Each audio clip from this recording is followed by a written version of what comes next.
이 자기 중심성이 무엇일까요, 여러분? 그거 알아야 합니다. 자기 중심성이라고 하는 것이 깨달아지지 않으면 지식으로는 알아요. 자기 중심성, 우리는 창세기 3장에 들어온 이 죄가 어떤 속성을 가진지 우리가 하도 들어서 합니다. 자기 중심적이다, 이기적이다. 자기 중심적인 거라고 하는 것은 자기를 하나님 자리에 놓은 걸 말하죠. 그러다 보니까 하나님이 영광 받으셔야 되는데 내가 영광을 받으려고 합니다. 그게 자기 만족을 추구하는 삶입니다. 세상 사람들 다 그렇습니다. 우리도 하나님에 대해서 말씀을 잘 몰랐을 때는 그렇게 살아왔습니다. 항상 내가 드러나 보기를 원하죠. 사람들 앞에 어필되기를 원하는 삶을 살아갑니다. 나를 좀 알아주기를 원하고 내가 좀 그 사람들한테 나 이렇게 너희들한테 무시받을 존재 아니야. 난 너희들보다 좀 낫거든. 그래서 사람들이 어떤 이게 대화 가운데서도 어떤 삶에 서로 이제 거기서 부딪히면서 같이 이렇게 그 만나는 주로 이제 자주 만나는 가족 또 이제 그 직장 동료 이렇게 사회에서 가장 자주 만나는 사람들에게 자기를 계속 어필을 합니다. 어필시킵니다. 나 이런 사람이거든. 나 이래. 그런데 그게 자기 중심성이 결국은 자기가 파놓은 감옥에 계속 갇히는 것이다라고 하는 것을 어느 누가 그걸 알았겠습니까? 자기 감옥을 만들어 가고 살아왔다라는 거죠. 계속 우리는 그렇게 자기를 어떤 모양새든지 자기가 그 공동체 안에서 어필되어지기 위해서 자랑을 합니다. 자기 중심이라고 자기 중심성 이게 바로 죄된 속성입니다.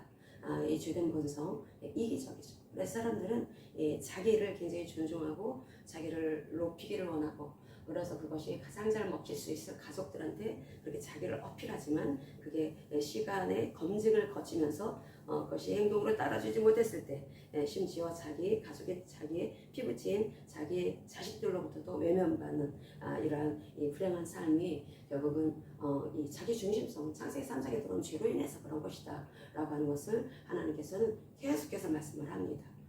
여기 우리는 여호야김이라고 하는 왕을 살펴볼 것입니다.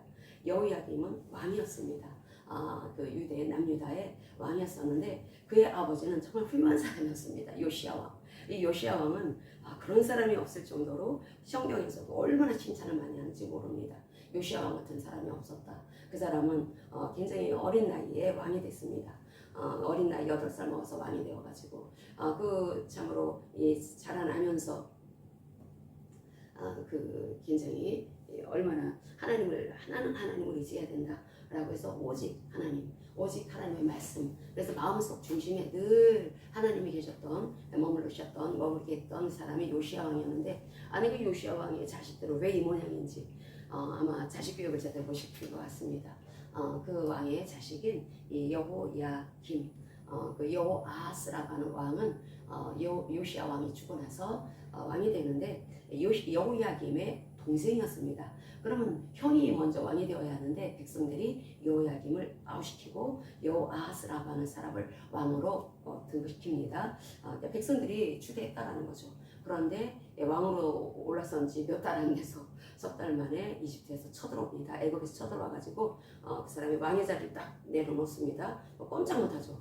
남유다가 작은 나라이기 때문에 애굽에게 꼼짝 못하는 것입니다. 그 군사력으로 밀어붙이니까 그냥 꼼짝없이 두 손 두 발을 틀 수밖에 없습니다. 그리고 세워진 왕이 그 여호아하스의 배다른 형입니다. 배다른 형인 여호야김을 세우는데 원래 여호야김은 원래 이름이 아니라 엘리야김입니다. 그 요시야 왕이 참 신실했던 왕인데 그 사람은 하나님을 경외했던 사람이었습니다. 그리고 자식이 태어나니까 그 자식의 이름을 엘리야김, 하나님께서 세우신다, 하나님께서 일으키신다 라고 하는 뜻을 가진 이름을 지어줬습니다. 그런데 엘리야김이라고 하는 그 사람을 이집트의 왕이 바로 느고라고 하는 왕이 그 왕으로 추대하고 나서 세우고 나서 이름을 딱 바꿉니다. 여호야김. 뭐 이름 비슷하죠. 엘리야김은 하나님께서 엘로힘 하나님께서 일으키셨다라는 뜻인데 여호야김은 여호와 하나님께서 일으키셨다라는 뜻이니까 뭐 이름은 거의 비슷하다고 볼 수가 있습니다.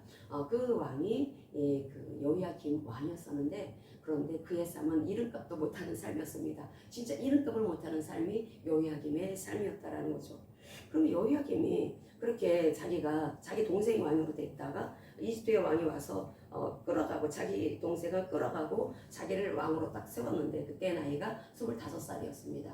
25살 나이에 왕으로 세워졌으면 참 감사한 마음으로 자기 아버지 못지않은 하나님을 경외하는 사람으로서 하나님께서 맡겨주신 그 나라를 제대로 잘 통치해야 될 그런 왕이 여호야김 왕이었습니다.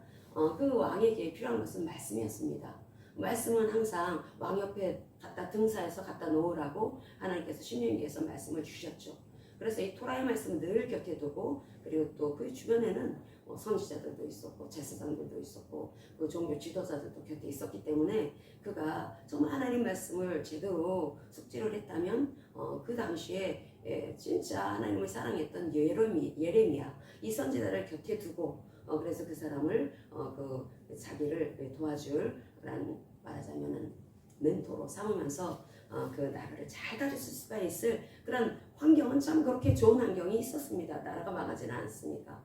자기가 얼마든지 그렇게 그 물꼬를 틀 수가 있었습니다. 자기 아버지도 나라를 잘 다스렸기 때문에 자기도 못지않게 잘 다스릴 수가 있습니다. 그런데 이상하게 여호야김은 그렇게 하지 않습니다. 근데 그 여호야김이 왜 이렇게 뺀돌이가 됐을까? 그것은 다른 것이 아닙니다. 우리가 지금 계속 살피고 있는 것이 무엇이냐면 육신을 따르는 삶, 이 사륵스. 이게 보통 심각한 게 아니라는 거죠. 우리가 이 사륵스의 문제, 이 사륵스가 뭡니까? 몸의 종노릇하는 혼입니다. 몸의 종노릇하는. 우리가 몸을 가지고 오늘도 살아가죠. 몸을 가지고 살아갈 때 몸에 뇌가 붙어 있습니다. 그리고 눈이 붙어 있습니다. 그리고 귀가 있고 입이 있고 손과 발이 있습니다. 내 몸을 형성하고 있는 것이 나의 이 혼이 계속 영향을 받는다는 거죠. 이 사르스를 이렇게 몸에 종역을 하면 안 된다. 하나님께서 분명히 말씀하시기를 그 문제를 해결해 주시기 위해서 이 땅에 오신 사르스가 되고 그난 죄가 하나도 없으신 그분이 예수 그리스도시다라고 말씀을 하십니다. 그분이 도대체 왜 오셨을까? 왜 오셔가지고 그 하나님이 왜 십자가에서 왜 죽으셔야 했을까? 다른 신들, 다른 종교를 창시한 사람들은 그렇게 안 하더구만. 왜 예수님은 꼭 굳이 그렇게 끔찍한 모습으로 아주 처참한 꼴이 되어서 십자가에서 그렇게 죽으셔야 했을까? 우리 이해가 안 됩니다. 근데 그게 성경을 깊이 보면 그렇게 말씀을 하십니다. 구약도 그렇고 신약도 똑같이 말씀하십니다. 사륵스 문제 해결입니다. 사륵스 문제 해결. 이 사륵스가 우리가 몸을 가지고 살아갈 때 왜 사람은 자꾸 그 조의 역할을 한다고 할까? 나는 분명히 지식을 알고 있습니다. 지식으로 하나님의 말씀을 알고 있습니다. 창세기 3장에 빠진 죄가 무엇이냐? 자기 중심적이고 이기적인 거다. 사람의 죄된 본성이다. 뭐 에어서 알 수 있을 정도입니다. 그러면 이 자기 중심성이라고 하는 것이 무엇이냐? 하나님 중심으로 살지 않고 나 중심으로 살아가는 것이다. 그래서 내가 오늘 나와서 예배 드리는 거 아니냐? 우리 여기까지 생각할 수가 있습니다. 그런데 벌써 진도를 더 나가야 합니다. 그래서 성경이 왜 이렇게 두꺼울까? 지금 그 말씀을 다 하고 있는 것입니다. 이 자기 중심성. 이 자기 중심성이 어디까지 내려가고 있는지 그걸 바로 악이다라고 말을 합니다. 이 자기 중심성, 이기적인 마음 이것이 결국은 너희들의 그 마음 안에 감옥을 만든다. 감옥을 만들어서 웅덩이라는 뜻도 가지고 있습니다. 깊은 웅덩이를 만든다. 그래서 너희들을 가둬놓는다. 너희들을 거기에 가둬놔서 너희들의 인생이 빛을 보지 못하게 막는다.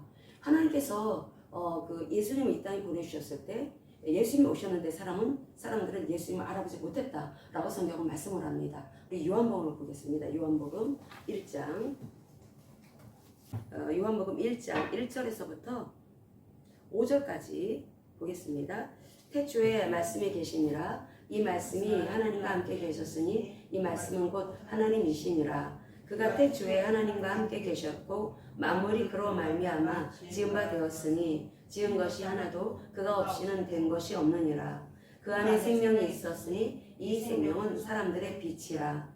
빛이 어둠에 비치되 어둠이 깨닫지 못하더라. 아멘. 이게 왜 사람들이 깨닫지 못했지? 빛이 비춰졌으면 어둠은 반드시 이게 물러가게 되어 있습니다. 사람들이 빛이 비춰졌는데 알지를 못했다라는 거죠. 빛이 비춰지면은 알 수밖에 없는 것입니다. 그런데 이것이 이 어둠이라고 하는 것이 사람들이 알지를 못했다라고 하는 것은 영적인 어둠 가운데 있다라는 것입니다. 영적으로 깜깜하기 때문에 하나님이 오셨음에도 불구하고 알아보지를 못했다라는 거죠. 그런데 그것에 대해서 성경은 어떻게 말씀을 하냐면 그 감옥에 갇혀있기 때문이다. 자기 중심성, 그 감옥 속에 갇혀있기 때문이다. 사람들이 유대인들, 지금으로부터 2000년 전에 유대인들이 예수님을 자신들 딴에는 열심히 믿는다 했다 하더라도 그 하나님이 어떤 하나님인지를 몰랐기 때문에 그들은 감옥에 갇혀 있었습니다.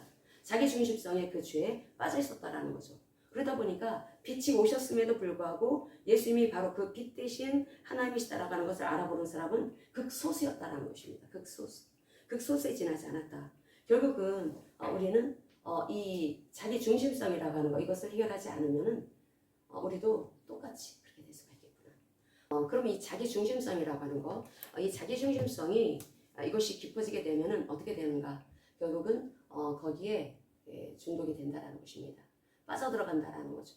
우리가 단지 뭐 담배라든지 술이라든지 마약이라든지 음란 게임 그런 것만 중독이 아닙니다. 자기 생각에 빠지는 것도 중독되는 것입니다. 자기 생각. 근데 거기에 사람들이 많이 숨고 있죠. 자기 생각에 계속해서 자기가 중심에 있어가지고 뭔가를 생각합니다. 그림을 그려냅니다. 스토리를 만듭니다. 그거 참 찐득찐득 재밌습니다.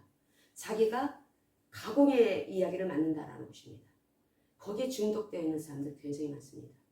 이 자기 중독에 빠지게 되면은 결국은 여호야김처럼 이렇게 됩니다. 여호야김이 어떻게 성경은 말씀을 하고 있냐면 우리 여호야김 그 사람의 인생에 대해서 한마디로 딱 말씀을 하실 때 우리가 열왕기 하 23장 37절을 보겠습니다. 여호야김에 대해서 딱 한마디로 말씀을 그의 인생을 평가합니다. 열왕기하 23장 37절 같이 읽겠습니다. 여호야김이 그의 조상들이 행한 모든 일을 따라서 여호와 보시기에 악을 행하였더라. 아멘. 이것이 이 악이 스트롱코드 7451번. 우리가 계속 육신을 따르는 삶을 살아가는 사람들은 악하다라고 말씀을 하는 그 7451번을 말합니다. 악. 이 악을 행했던 사람이 여호야김이었다라고 하는 말을 합니다. 그러면 그 사람들이 자기의 세계에 빠져가지고 마이 스토리, 나의 이야기, 나의 삶을 그려냅니다. 사람들은 어떤 환상, 어떤 사람들은 공상, 나아가서 망상에 빠지는 경우가 많습니다. 그래서 그 생각에 중독되어지죠. 생각이 중독되어 자기 자신의 그 감정에 중독되어집니다. 자기 감정에 중독되어지는 게 굉장히 무서운 죄입니다. 근데 우리가 모든 거, 뭐 술, 담배, 뭐 마약, 게임이 다 우리가 중독을 끊어야 되겠죠. 그 외형적인 중독인 것을 말하는 것이고 그 심령 안에 자기 안에 있는 자아중심성, 특별히 자기 감정에 그냥 빠져들어간 이것이 나로 하여금 그 감옥에 갇히게 만든다라고 하는 것을 사람들 거의 알지 못합니다. 이게 굉장히 무서운 죄라는 거죠. 이것이 이게 결국은 담배, 술, 게임, 마약, 그 모든 그 중독에 영향을 주고 있는 것입니다. 자기의 이 감정, 자기의 어떤 이 생각, 자기의 어떤 그 취미, 자기 어떤 계속해서 자기의 몸이 계속 반응을 보이는 거기에 계속 내가 거기에 신경을 쓰고 내 몸이 계속 반응하게 하고 그러다 보면은 아주 거기에 끈적끈적한 늪처럼 그 우리 자기 중심성이 그 우리 안에 감옥을 만들어 두는데 그 감옥에 그 밑에는 늪이 있어. 뻘이 있습니다. 뻘에 한번 빠지면 빠져나오지 못합니다. 이 악에서 빠져나오기 위해서는 인간의 힘을 할 수 없다라고 성경은 말씀을 합니다. 그 인간의 힘을 할 수 없다. 그럼 어떻게 해야지 여기서 빠져나올 수가 있는가? 다른 것이 아닙니다. 하나님을 경외해야 그 악에서 빠져나올 수가 있는 것입니다. 그러면 하나님을 경외하는 그런 삶을 살아가야 된다라고 하는 거, 그것은 이스라엘 백성들이라면 자주 들어서 알 수 있습니다. 우리는 언약 백성이기 때문에 하나님을 경외하는 삶을 살아가야 합니다. 라고 하는 것을 그들은 들어서 알고 있습니다. 그런데 그 이스라엘 백성들이 점점 자기 중심성, 그 이 뻘에 빠져가지고 그냥 그 뻘 속에 자기 온 몸이 그냥 갇히다 보니까 그러니까 이제 조상들보다 더 악한 모습을 보였다라는 거죠.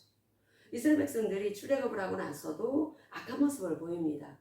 항상 자기 마음에 들지 않은 환경이 눈에 보이면은 원망하고 불평하고 하나님의 마음을 굉장히 슬프게 했습니다. 그런데 그들은 그래도 하나님의 그 말씀을 들었습니다. 하나님의 말씀을 들었습니다. 그리고 율법을 지키려고 나름대로는 했었다라는 거죠. 그런데 세월이 지나고 솔로몬 이후에 이스라엘이 남과 북으로 갈라지게 되죠. 그리고 이제 남유다가 계속 그 다윗의 그 왕조, 다윗의 혈통을 계속 유지하고 나오는데, 그런데 남유다 말기쯤에 가서 이스라엘 백성들이 어떤 상태까지 이르게 되냐면 예레미야 선지자가 말했던 것처럼 이스라엘 백성들, 이 남유다 백성들은 그러니까 이스라엘, 북이스라엘은 멸망한 상태에 있습니다. 이제 남아있는 언약 백성은 이제 남유다밖에 없다라는 거죠. 이스라엘, 이 남유다 백성들은 언약 백성인데 하나님의 그 말씀을 들으려고 하지 않는다. 그 초기에 이스라엘 백성들, 그 선조들은 그래도 말씀을 들으려고는 했습니다. 율법을 나름대로는 지키려고 했다라는 거죠. 그런데 예레미야 시대 때 이스라엘 백성들, 남유다 백성들은 아예 들으려고도 하지 않았다라는 거죠.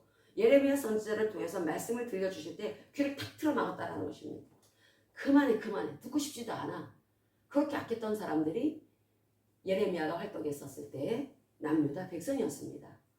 얼마나 악했었는지.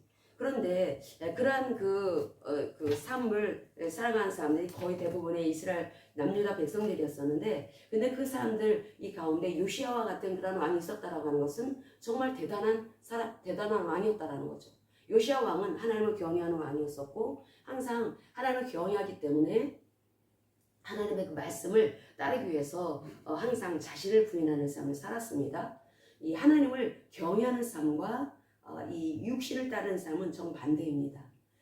이 육신이라고 하는 것은 이 사르스, 이 우리의 생각과 감정과 의지는 항상 이 몸에 종노스라고 몸에 속해 있기 때문에 이 몸에 속해 있다라고 하는 것은 여전히 내가 어떤 옛 생각에 묶여 있다라는 것을 말하는 것입니다. 옛 감정에 묶여 있다라는 거죠.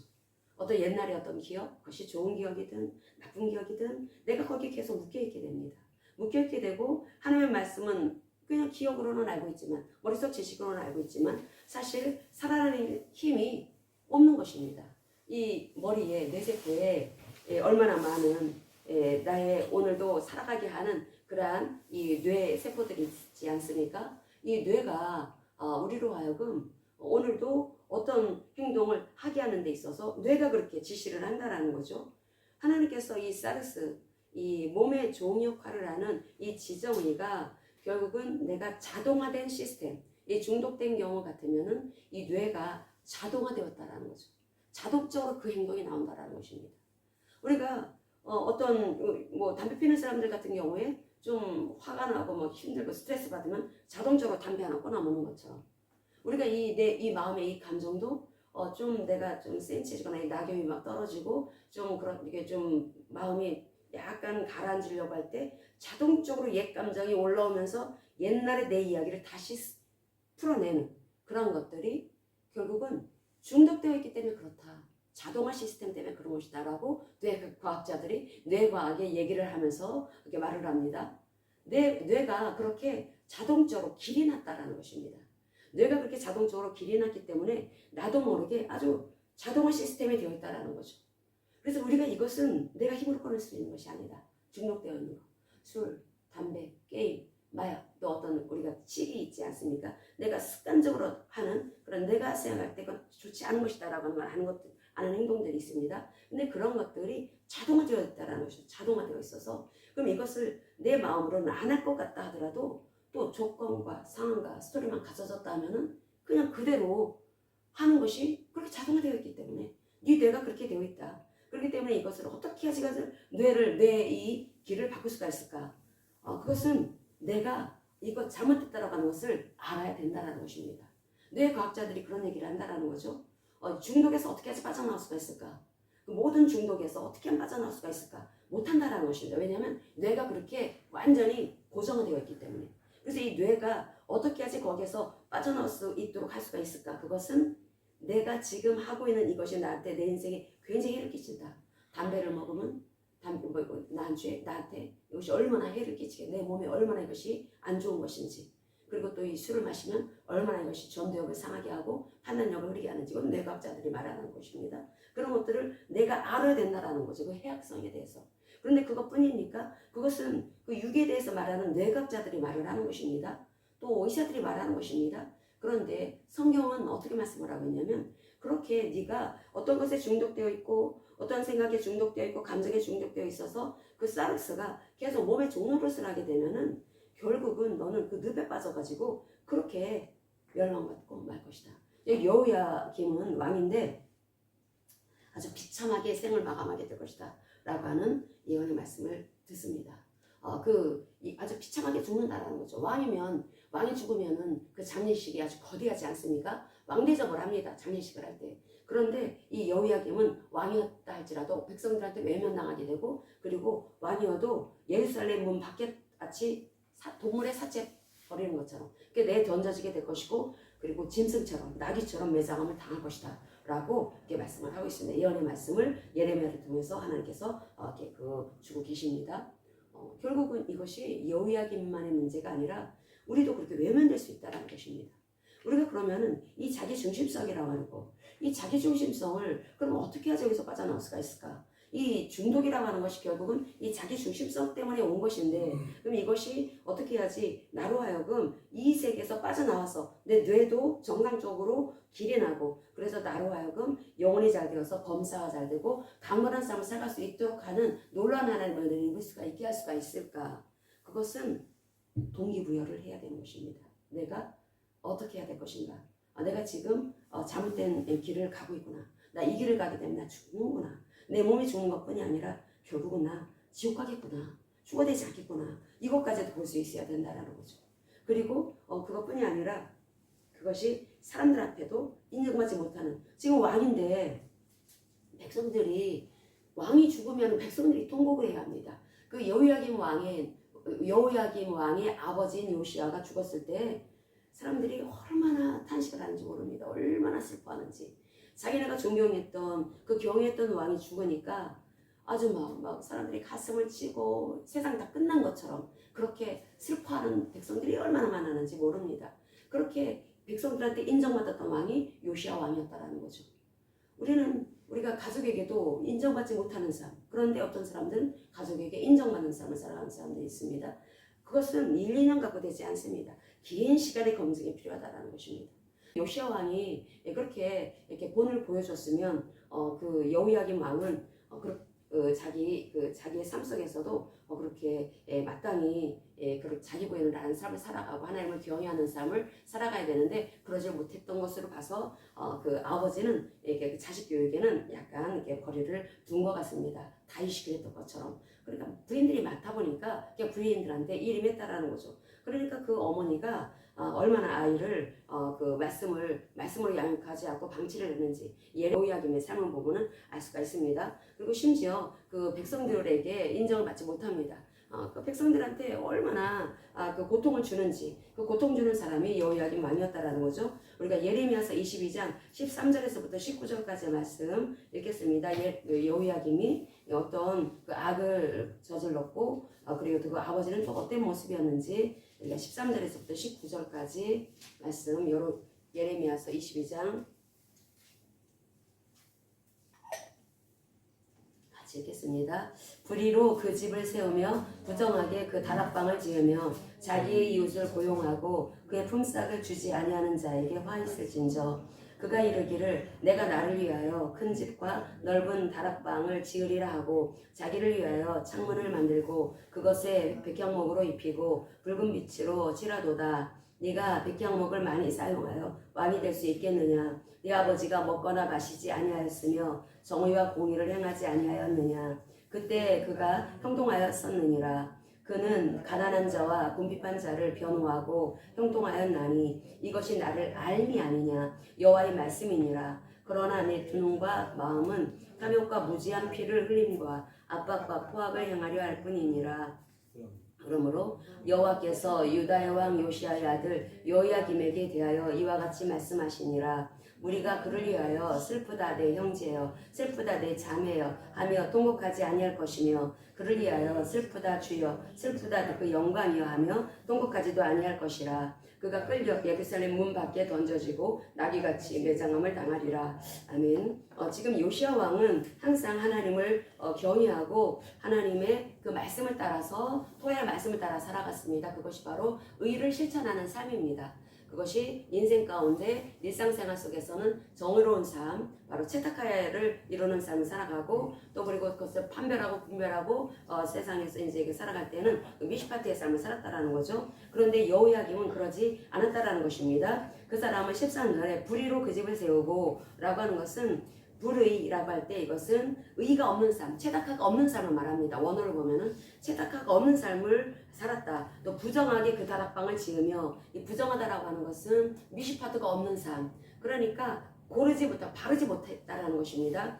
그 판단을 하고 판결을 하고 그 백성들이 이제 그 법정에 와서 그 어떤 것이 옳은 것인지 그런 것인지 그것을 분별받으려고 할 때 그때 재판을 그르겠다라는 거죠. 그것이 부정하게라는 것입니다. 그리고 나서 자기가 하는 일은 그저 자기를 위해서 사는 삶이었습니다. 자기 아버지는 그렇게 하나님을 경외하고 하나님을 그 말씀을 따라서 의롭게 살기 위해서 항상 자신을 부인하는 하나님 중심의 삶을 살았던 사람이 요시야 왕이었는데, 이 요이아kim 왕은 그러지 않았습니다. 하나님 중심이 아니라 자기 중심의 삶을 살았다라는 거죠. 이 자기 중심의 삶이 어떻게 나타납니까? 나를 위해서 큰 집을 지으리라, 나를 위해서 넓은 다방을 지으리라, 이런 모습으로 나타납니다. 왕이기 때문에 그러지 않아도 백성들보다 더 큰 집에서 살고 있었죠. 큰 집에서 살고 있는데 그것 갖고 안 되겠다라는 것입니다. 솔로몬이 지은 그 왕궁으로는 안 되겠다라는 것입니다. 세월이 흐르니까 많이 낡아졌겠죠. 낡아지니까 이제 보수공사를 해야 되겠죠. 그런데 그것을 하나님의 성전에 대해서 보수하려고 하고 하나님의 성전을 새롭게 하기 위해서 자기 아버지가 했었던 것처럼 그렇게 하는 것이 아니라 그저 자기 집, 자기 넓은 다락방. 이 넓은 다락방이라고 하는 것이 그냥 우리가 생각하는 한옥집의 다락방이라고 생각하면 안 됩니다. 이것은 별치를 말합니다. 별궁. 이것이 예루살렘 그 외곽에 있던 곳이었고, 그것이 최근에 1970년대 고고학자들에 의해서 발굴되어졌습니다. 굉장히 큰 그러한 성취였다라는 거죠. 자기의 그 별궁을 그렇게 무지무지 크게 아름답게 지었다라는 것입니다. 이 사람이, 이 요야김이라고 하는 이 사람이 이 자기 중심의 삶을 살다 보니까 항상 나를 위하여, 나의 만족을 위해서 살아가는 삶이었었고, 그 삶이 어떤 식으로 나타나냐면 백향목을 많이 사용해가지고 내가 집을 지어야지, 내 궁궐을 지어야지, 내 다락방, 내 별궁을 지어야지, 그런 마음으로 가득 차 있었다라는 것입니다.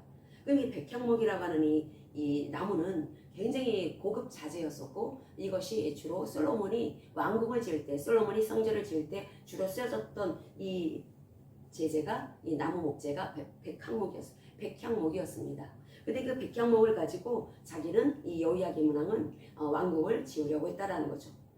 그러면 이 백향목으로 그 많이 사용해서 15절에 보면은 백향목을 많이 사용했다고 해서 네가 왕이 될 수 있겠느냐 라고 하는 말씀을 합니다. 네가 그렇게 근사하게 아름답게 그 백향목을 사용해 가지고 고급자재를 사용해서 궁궐을 지었다 하더라도 네가 그것으로 인해서 왕이 될 수가 있느냐?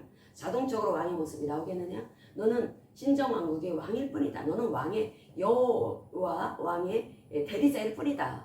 네가 그렇게 한다고 해서 외형적으로 아름다운 그 궁궐을 지은다고 해서 네가 왕이 되는 것이 아니다 라고 하는 말씀을 주십니다. 근데 이 사람이 백향목을 많이 사용하여 라고 했을 때 이 많이 사용하여 라고 하는 이 단어가 완전히 중독되어지다라는 뜻을 가지고 있습니다. 원어로 보면 완전히 중독되어졌다라는 거죠. 오직 마음속이 백향목, 오직 백향목, 그런 마음으로 가득 차 있었다라는 것입니다.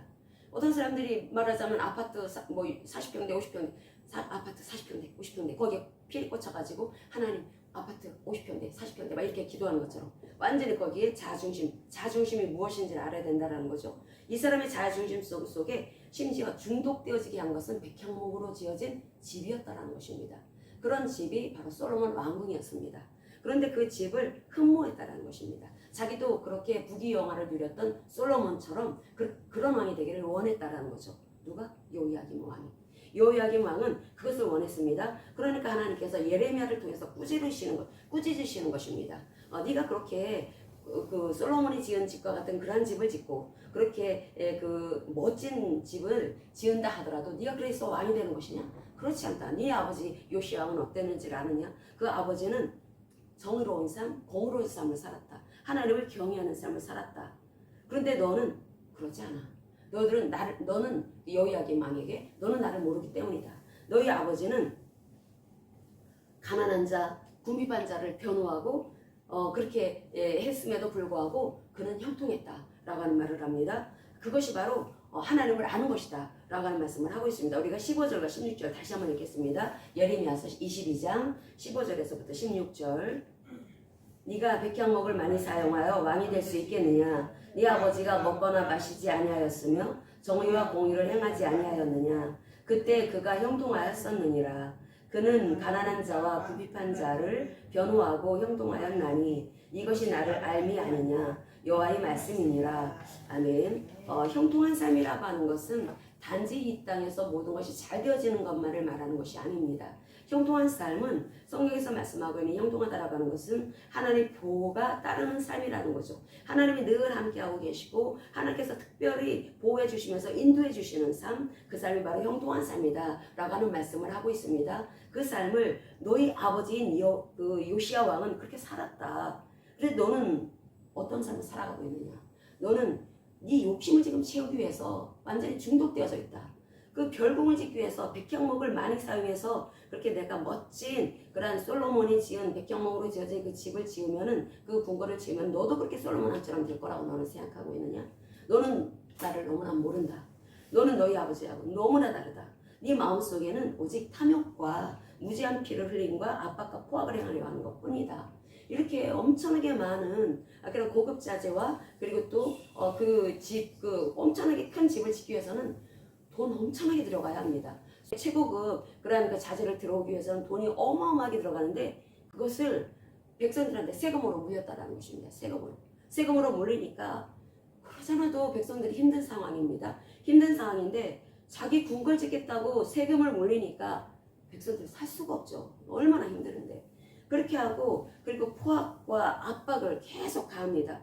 그래도 살아보겠다고 하는 백성들을 더 막 압박을 가하고 그리고 그 재판을 할 때에도 계속 왜곡시키고 돈 많이 내는 사람 부자의 편을 들어주고 가난한 사람들은 아주 네가 잘못해서 가난한 사람한테 네가 잘못한 거야 부자 편을 들어주면서 그런 식으로 왜곡된 판결을 하니까 백성들의 마음이 점점 떠나기 시작했다라는 것입니다.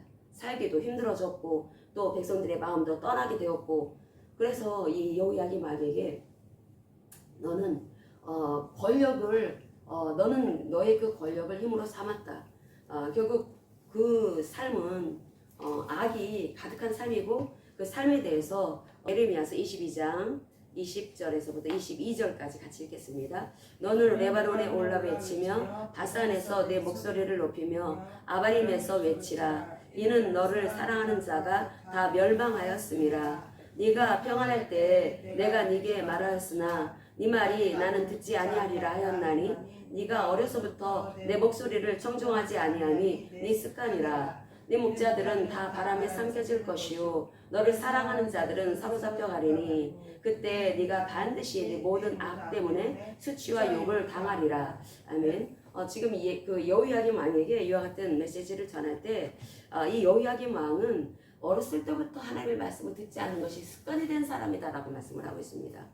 습관이 들었다라는 것, 하나님의 말씀을 안 듣는 것이 습관이 되어가지고 이 뇌 세포가 하나님의 말씀을 들으면 아주 막 진저리를 친다라는 거죠. 듣기 싫어한다라는 거죠. 어렸을 때부터 그래서 신앙생활하는 사람들, 바르게 신앙생활하는 사람들은 참 굉장한 복을 입은 사람들인 것입니다. 왜냐하면 그것이 습관화됐기 때문에. 근데 이 자동적으로 습관화된 것에 대해서 또 이것이 또 타성해져주면 안 되죠. 또 나름대로 또 거기에 자신을 분해해야 될 삶이 필요하긴 하지만 어쨌든 이 습관화된다라고 하는 거 좋은 거룩한 습관은 들여야 합니다. 어렸을 때부터 들여야 합니다. 근데 여호야김 왕은 그렇게 자기 아버지 그 좋은 귀한 아버지를 뒀음에도 불구하고 그렇게 살지를 못한 것은 어렸을 때부터 어머니 품에서 자라면서 전혀 말씀을 들을 기회가 없었다라는 것입니다. 그래서 이 여호야김은 어렸을 때부터 말씀을 들어오지를 못했었기 때문에 이렇게 어렸을 때부터 하나님의 말씀을 듣지 않는 것이 아예 습관이 되었다. 그래서 결국은 그 수치와 그 유혹을 이 인생 속에서 당하게 될 것이다. 죽어서 무덤에 묻히지도 못하고 나귀처럼 그렇게 여겨져가지고 예루살렘 성 밖에 내던짐을 당할 그런 그 신세가 이 왕의 마지막 모습이라니 참으로 비참한 모습 아니겠습니까? 그 모습이 바로 여호야김 왕의 모습이었습니다. 그런데 그럼 어떻게 하지? 이 중독에 빠진 이 백향목으로 자기 궁궐을 짓겠다라고 하는 것이 완전히 중독에 빠진 모습인 것입니다. 중독에 빠져서 거기서 헤어나오지를 못합니다. 헤어나오지를 못하는 이 여호야김을 어떻게 하지 여기서 빠져나올 수가 있을까? 그럼 우리는 여호야김하고 같은 모습은 아니라 할지라도 자기의 생각, 어떤 자기의 감정에 이게 묶여있는 경우가 있습니다. 그래서 자기의 생각 속에서 항상 그것이 자기를 행복하게 여긴다라는 거죠. 자기 감정에 묶여서 그게 나를 행복하게 여긴다라는 것입니다. 백향목으로 지어진 그 집이 있으면 나는 행복할 거야 라고 하는 것에 완전히 피리박혀가지고 거기에 중독되어졌던 요이야김처럼, 그래가지고 백성들의 아픔은 그 고통을 나몰라라 하고 그저 내 집만 크게 지으면 돼, 내 집만 그렇게 아름답게 지으면 돼, 그렇게 생각에 묶여있던 그런 여호야김, 그런 것처럼 나는 혹시 내 삶 속에서 그런 모습을 보이는 것이 과연 무엇일까? 어떤 것이 내 삶으로 하여금 하나님이 그 역사하지 못하도록 회방하는 것일까? 나의 이 생각과 감정과 의지가 오늘 나는 어떻게 기능하고 있을까? 그 기능하고 있는 것을 살필 필요가 있습니다. 근데 그것이 우리가 그 알아야 되는 것은, 우리 로마서 본문 말씀을 잡은 로마서 8장을 보겠습니다. 로마서 8장 13절. 이 말씀을 알고 있거든요. 근데 이 말씀을 알고 있다고 해서 나는 그 중독에서 그 늪벌에서 빠져나올 수가 있을까? 그럼 별개의 문제라는 것입니다. 머리 좋은 사람들이 성경 달달 암송해도 그 하나님 아멘하는 사람들도 있다고 했죠. 13절 같이 읽겠습니다. 너희가 육신대로 살면 반드시 죽을 것이로되 영으로서 몸의 행실을 죽이면 살리니. 아멘. 결국 답은 성령을 따르는 삶이라는 것입니다. 성령. 이게 뇌에 길이 났기 때문에 뭐에 중독이 된 것입니다. 그럼 그래서 자동화되어 있는 이 뇌, 어떻게 하면 여기에서 빠져나올 수가 있을까? 그럼 뇌가 바뀌어야 되겠죠. 하나님께서 왜 이렇게 하나님의 말씀을 주야로 읊조려라 라고 하는 말씀을 하실까? 지금 뇌가 그렇게 딴 길로 길들여져 있기 때문에 계속 나에게 영적으로 해를 끼치고 있다는 것입니다. 나를 하여금 계속해서 그 감옥에 가둬두고 계속 그렇게 깊은 감옥에 빠져서 거기에 또 아예 뻘이 있습니다. 뻘. 그래서 거기에 빠져나오지 못하고 중독되게 만들고 있었기 때문에 하나님께서는, 우리를 빚어주신 하나님께서는 주여로 하나님의 말씀을 선포하라 라고 하는 말씀을 하시는 것입니다. 그렇게 계속해야 된다는 거죠. 주여로 계속해서. 그렇게 해서 1주일, 2주일, 3주일, 그래서 거의 습관이 형성되어지기 위해서는 6주 정도 걸린다고 합니다. 6주 정도 이상은 계속 언어화시켜야 된다는 것입니다. 그럼 이 뇌가 길들여진다는 거죠. 이 길들여져 가지고, 그래서 이 뇌가 길들여졌을 때 나는 이제 어느 순간 이 중독에서부터 빠져나올 수가 있다는 것입니다. 성령이 나를 인도하시는 삶. 성령이 나를 인도해 주셔야 되는데, 이 성령이 나를 인도해 주시기 위해서 우리가 해야 되는 일은, 내가 지금 하나님께서 나에게 엄청난 은혜와 하나님의 그 능력을 나에게 공급해 주시는데, 내가 그 안에 갇혀 있음으로 인해서 하나님이 부어주시는 그 은혜를 나는 지금 막고 있었다라는 거죠. 요거 알아야 합니다. 내가 그 중독에 빠져 있기 때문에 은혜가 임하지를 못하고 있었다라는 거죠. 우리 그 예레미야서 5장 25절을 보겠습니다. 예레미야서 5장 25절. 그러니까 필요성을 느껴야 된다는 것입니다. 그래서 성령에서 무작정 너 이렇게 살아야 돼 그런 식으로 몰아가는 것이 아니라, 내가 지금 중독에 빠져 있다면 이 중독이 달착지근하죠. 이 중독, 왜 중독에 빠집니까? 좋으니까 빠지는 겁니다.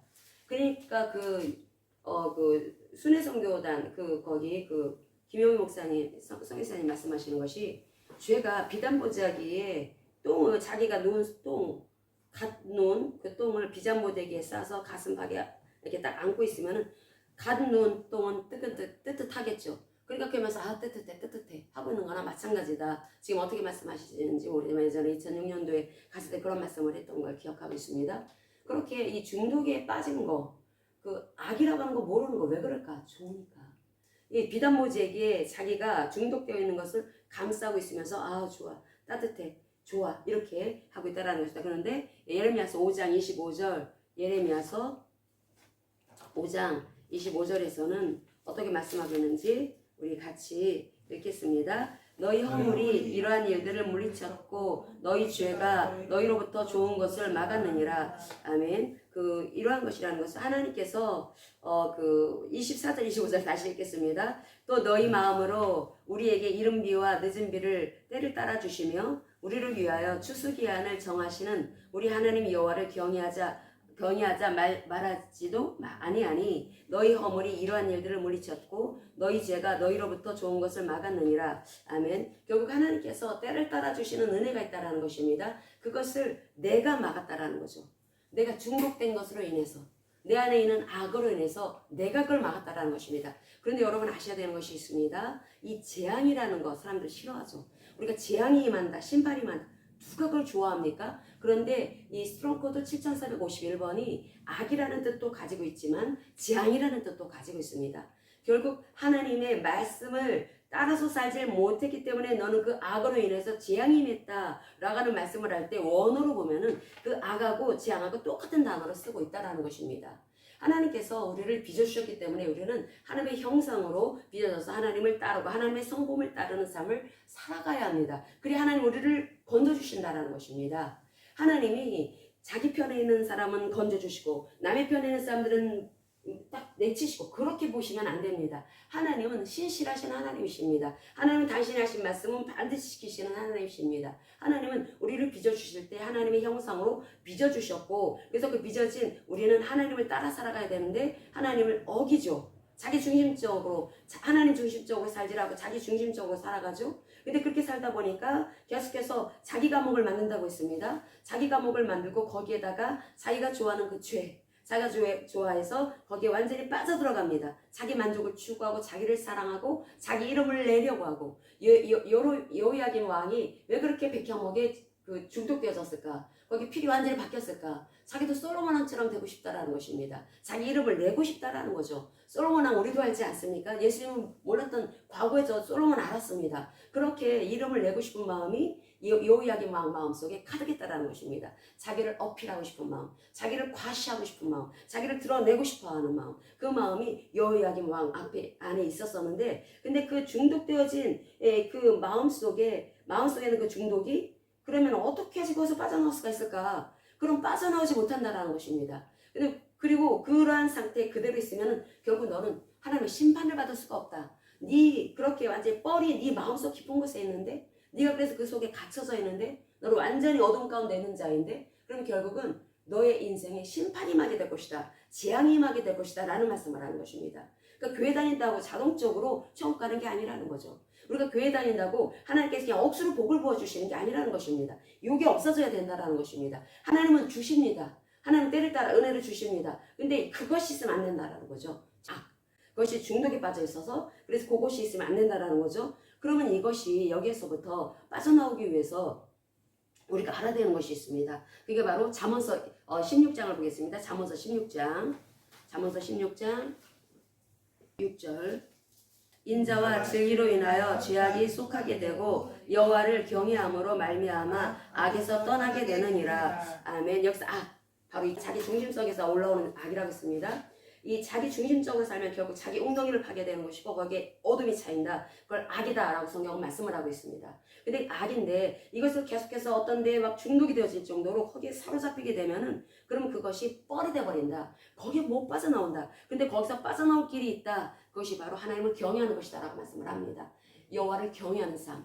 여호와는 신명이 언약을 체결하신 신실하신 하나님이라는 뜻을 가지고 있다고 했죠. 그럼 언약을 체결한 당사자인 우리 언약 백성인 우리들은 당연히 하나님을 경외해야 되는 것입니다. 하나님을 경외해야 되는데 그러면 하나님을 경외해야지 이 감옥에서 빠져나올 수가 있다라는 거죠. 그런데 하나님께서 어떤 말씀을 하시냐면은 그 사도행전 우리 성경 말씀 찾겠습니다. 사도행전 3장 19절을 보겠습니다. 사도행전 3장 19절. 원어로 보면 기가 막히는데 이게 우리나라 말로 번역된 걸 보면은 그런가 보다 하고 쑥 지나가 버리는 그런 것들이 성경에 굉장히 참 아쉬운 것이 참 많습니다. 사도행전 3장 19절 같이 읽겠습니다. 그러므로 너희가 회개하고 돌이켜 너희 죄 없이 함을 받으라. 이같이 하면 새롭게 되는 날이 주 앞으로부터 이를 것이요. 아멘.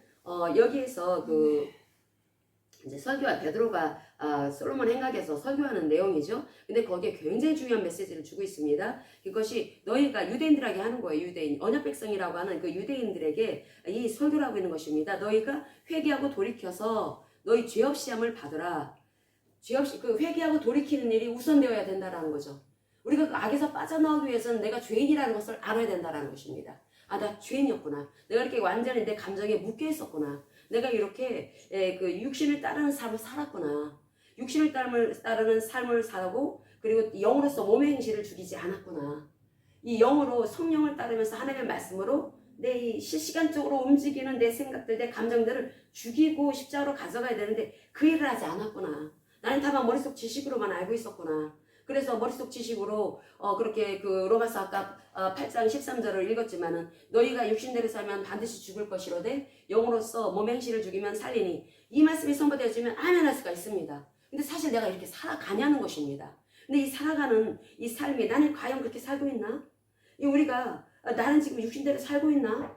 육신대로 살면 죽는다고 하는데 그런데 나는 지금 내 생각의 감옥에 지금 뻘에 완전히 빠져 있는가? 그거를 알아야 되는데 그걸 알기 위해서는 내가 지금 어떤 죄를 짓고 있는지를 인식할 수 있어야 된다는 것입니다. 내가 인식을 해야 된다는 거. 나 죄인이구나 라고 하는 것을 알아야 된다는 거죠. 내가 이렇게 자기중심적이었구나. 아, 내가 내 뱃속만 챙겼구나. 내가 이렇게 이기적이었구나. 내가 이 가족들에게, 내가 이 공동체에서 내가 이렇게 오직 나만 챙기려고 했구나. 나는 어떻게 나만 이렇게 바라봤지? 다른 사람들을 왜 배려하지 않았지? 나는 오직 내 입에 들어올 것만 생각하고 다른 사람들한테 그 가야 될 그런 것들에 대해서는 어떻게 난 생각하지 않고 그렇게만 생각했지? 이게 악이라는 거 알 수 있어야 합니다, 여러분. 죄라는 것입니다, 죄. 보통 모릅니다. 근데 이게 우리가 배려하고 이렇게 하는 것들 이런 것이 굉장히 중요한데 이게 습관화되어야 되는 것입니다. 어렸을 때부터 그렇게 이기적으로 살아온 사람들은 그렇게 살아왔기 때문에 그렇게 살아갑니다. 죄라고 모릅니다. 죄라는 것은 모릅니다. 육신대로 살면 그런데 죽는다고 합니다. 그것뿐이겠습니까? 우리가 육신대로 살아가는 삶이 그 이스라엘 백성들, 거기 유대인들에게 근데 너희들이 지금 빛이신 주님이 오셨음에도 불구하고 너희들은 그분을 알아보지를 못하고 그분이 우리를 살리러 오신 메시아 바로 예수 그리스도이신데 그분을 너희들이 십자가에 못 박아 죽였다. 그러니까 너희들은 회개하라, 돌이켜라, 슈브, 그 메타노이아, 헬라어로 메타노이아, 또 히브리어로는 슈브라는 단어입니다. 완전히 돌이키는 것을 말하는 것입니다. 그러니까 내가 지금 비단보재기에 쌓여있는 이 비단보재기 속에 있는 내용물이 나를 뜨뜻하게 하고 나를 즐겁게 하는 것이 똥이었다라고 하는 것을 알아야 된다라는 거죠. 똥이었구나. 나를 죽이는 거였구나. 내가 이렇게 이기적이었는 것이 난 당연히 내가 내 뱃속 챙기는 거 당연한 거라고 생각했는데 그거 아니었네 라고 하는 것을 알아야 된다라는 거죠. 그게 악이라고 하는 거. 내가 지금 그렇게 이기적이었다라고 하는 거. 여기서 돌이킨다면 그렇게 하지 않습니다. 회개하고 돌이켜서 너희 죄 없이 함을 받아라. 그같이 하면 새롭게 되는 날이 주 앞으로부터 이를 것이요. 이 새롭게 되는 날이라고 하는 이 단어가 참 기가 막힙니다.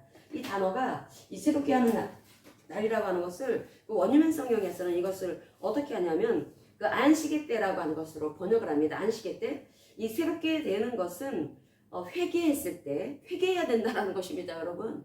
회개. 내가 지금 죄를 짓고 있구나. 내가 이렇게 가슴을 아프게 했구나. 우리 육친의 가족이든 교회 가족이든 아무튼 내가 있는 직장이든 내가 이렇게 사람들한테 피해를 입히고 있었구나. 이런 것들을 알을 때 회개한다는 것입니다. 립 서비스가 아니라는 거죠. 왜냐하면 그것을 내 가슴으로 알아야지 놀라운 은혜를 얻게 되는데 그렇게 하게 되면 새롭게 되는 날. 이 새롭게 된다라고 하는 것은 하나님의 능력과 하나님의 은혜를 부어주신다라는 것입니다. 세상에서는 볼 수 없는 생명입니다. 그 생명의 기운을 그 사람에게 부어주시는 건 원기입니다. 원기. 완전히 막 생명력. 하나님 우리를 빚어주신 그 은혜가 회개한 사람한테 임하게 될 것이다. 그럴 때 가장 먼저는 너희들 죄가 없다. 우리의 죄를 용서하시는 것뿐이 아니라 우리를 새로운 피조물로 만들어주시기 위해서 계속해서 하나님께서 어떤 기름 부으심을 주신다라는 것입니다. 그게 아납식세오스라고 하는 단어인데 이 아납식시스라고 하는 이 단어가 의지하고 신뢰하는 것을 말합니다. 하나님을 의지하고 신뢰할 때 새롭게 되는 원기가 온다라는 거죠. 하나님의 말씀을 의지하고 신뢰를 할 때, 빠타흐 할 때, 히브리어로 빠타흐, 하나님의 말씀을 의지할 때 하나님께서 그 말씀을 통해서 또 우리는 이제 신약의 성도들이니까 성령을 통해서 우리에게 그 은혜를 빚어주시면 은혜를 부어주시면서 우리로 하여금 전혀 다른 삶을 살아갈 수 있게 하신다라고 성경은 말씀을 하고 있습니다. 이게 생명의 기운이 계속 와야 된다라는 거죠. 근데 그것이 내 힘으로 할 수 있는 것이 아닙니다. 내가 회개를 하고 하나님을 의지할 때 하나님께서 그렇게 나에게 그 은혜를 부어주셔서 나로 하여금 술, 담배, 게임, 마약, 내가 그동안에 했던 그 어떤 좋지 못한 습관들이 있습니다. 그런 것들이 자동적으로 끊어지게 된다는 것입니다. 그게 하나님의 능력과 하나님의 은혜로. 그래서 우리가 내가 지금 이것이 악인지 죄인지를 알고 그걸 돌이켜 회개하는 게 너무나 중요하다는 것이죠. 이게 전제되어야 한다는 것입니다. 회개. 하나님께서 회개를 얼마나 말씀을 강조하시는지 모릅니다. 돌이켜 회개하라. 회개하고 그리고 너희들이 하나님을 안다라고 하는 것은 단지 성경 규절을 아는 것을 말하는 것이 아니라 하나님을 안다. 아까 요시야 그 왕이 요이야김의 아버지인 요시야 왕이 하나님을 알았기 때문에 그렇게 형통한 삶을 살았던 것입니다. 하나님께서 그 은혜를 부어주셨다라는 거죠. 막힘없는 삶, 하나님의 보호가 있는 삶, 하나님의 특별하게 인도하시는 그 은총이 넘치는 삶을 살았다라는 것입니다. 그런데 그런 삶은 하나님을 알을 때 가능한 것이다. 근데 하나님을 알다라고 할 때 그 알다라고 하는 단어 히브리어로 뭡니까? 야다입니다. 야다. 부부관계 속에서의 그 서로를 그 알아가는 것은 결혼을 해서 삶을 살아보고 같이 자면서 살아봐야지 알 수 있는 것처럼 그걸 야다라고 씁니다. 그러면 이 야다라는 단어가 군신관계에 있어서는 절대적으로 충성하는 것을 말하는 것입니다. 그래서 이 부부관계서에 있어서의 야다는 만약에 부부 중에 하나가 배신을 했다. 간음죄, 이거 엄청난 죄인 것입니다. 하나님께서 이스라엘 백성들이 하나님의 말씀을 떠난 것을 간음죄를 저지른 부인 취급하듯이 그렇게 말씀을 하신다는 것입니다. 넌 간음죄를 지었다. 너는 죽어 마땅하다. 이렇게 말씀을 한다는 거죠. 마치 군신관계에서 충성을 맹약한 그 신하가 배신을 하고 다른 사람을 왕으로 섬깁니다. 반역죄를 지은 거죠. 그런 것처럼 하나님을 여긴다는 것입니다. 근데 그것은 너희는 하나님을 알지 못하기 때문에 그런 것이다 라는 말씀을 하고 있다는 거죠. 하나님을 알지 못하기 때문에 간음죄를 하는 것이고 하나님을 알지 못하기 때문에 그렇게 그 반역을 한다는 것입니다. 그럼 하나님을 안다라는 것이 무엇일까? 하나님을 안다라고 하는 야다라는 단어는 하나님을 왕으로 보신다는 뜻을 가지고 있습니다. 왕으로 보신다. 그러니까 하나님을 안다라고 하는 것을 말하기 위해서는 내가 하나님을 왕으로 섬기고 살아가야 된다는 거죠. 하나님을 왕으로 섬기고 살아가기 위해서는 오늘도 여전히 내 몸뚱아리를 원하려고 하는 그 지정의, 내 생각과 감정과 의, 특별히 감정 부분, 이 감정 부분 깊은 곳에 중독되게 만드는 것이 있습니다. 자기 만족에 빠지게 하는 이러한 것들, 이것이 나의 이 자꾸 계속 죽을 길로 가게 만든다라는 거죠. 그래서 육신대로 살면 죽는다라고 말씀합니다. 여러분 이것을 언제 뼈아프게 후회할 날이 올까요? 죽었을 때. 그때는 돌이킬 수 없습니다. 지금이 기회인 것입니다. 지금 그 일을 해야 합니다. 우리는 육체의 죽음보다는 우리는 이제 하나님의 심판을 맞이할 시대에 우리 그런 세대의 사람들이기 때문에 그때 만약에 휴가 되지 않는다. 그때 완전히 이건 뭐 어떻게 할 수가 없는 상태라는 거죠.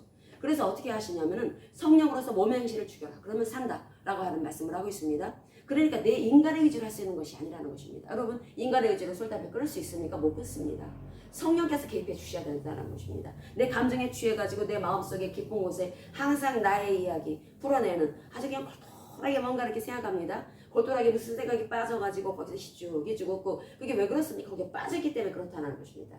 자기 감정에 중독되어 있기 때문에. 그래서 어떻게 해서 빠져나올 수가 있을까? 그것은 성령을 따라야 된다. 성령은 말씀으로 인도하시는 영이십니다. 항상 그러니까 말씀이 항상 가까이 있어야 합니다. 말씀을 선포하는 것. 말씀을 선포해야 합니다. 말씀을 선포하고 거기에 해당되는 말씀 못 찾는다 할지라도 그냥 시편의 말씀 1절 한 절이라도 말씀을 계속하고 그 말씀을 주신 분은 왕이신 하나님이다라고 하는 것을 알고 그래서 말씀을 선언하고 선포하고 이렇게 하게 되면은 성령이 새롭게 하는 힘을 부어주신다고 했죠. 새롭게 하는 그 원기를 부어주셔가지고 거기서 완전히 빠져나오게 된다라는 것입니다. 우리는 성육신하신 하나님을 의지하며 살아가는 사람들입니다. 성육신하신 하나님, 예수 그리스도, 그 예수 그리스도를 통해서 우리는 하나님 앞에 나아가는 사람들입니다. 그래서 우리가 그리스도의 통치를 받고 있다라고 하는 것을 잊어서는 안 됩니다. 우리가 메시아의 통치를 받는 사람들입니다. 이게 지정의, 생각과 감정과 의지가 항상 그리스도의 통치를 받아야 된다라는 거죠. 그러니까 그리스도 안에 있는 새로운 피조물이라고 했는데 이 새로운 피조물이 된 이 황급빛 사람은 하나님 중심으로 살아가는 사람입니다. 자기 중심으로 살아가는 사람은 아닙니다. 하나님 중심으로 살아갑니다. 하나님 중심으로 살아가는 사람들은 어떤 사람입니까? 하나님을 아는 사람. 하나님을 아는 사람은 어떤 사람입니까? 하나님을 왕으로 모신 사람. 하나님을 왕으로 모셨기 때문에 우리가 이제 하나님의 통치를 받는 사람들입니다. 그래서 어떤 영역, 내 지정의 영역에 하나님이 통치하셔야 된다는 거죠. 이 일을 해주시기 위해서 하시기 위해서 이 땅에 하나님 오신 것입니다. 사람들이 못하니까. 그 말씀을 받은 다윗 보세요. 다윗도 여러분 거짓말, 한때는 거짓말했었습니다. 다윗 거짓말 안 했던 것 같죠? 그렇지 않습니다. 이 육이 그렇게 약하다라는 거예요. 자기 그 위기를 빠져나오기 위해서 거짓말했던 사람이 다윗이었어요. 한두 번 아닙니다. 그렇게 다윗 같은 사람도 그랬다면 우리는 오죽하겠습니까?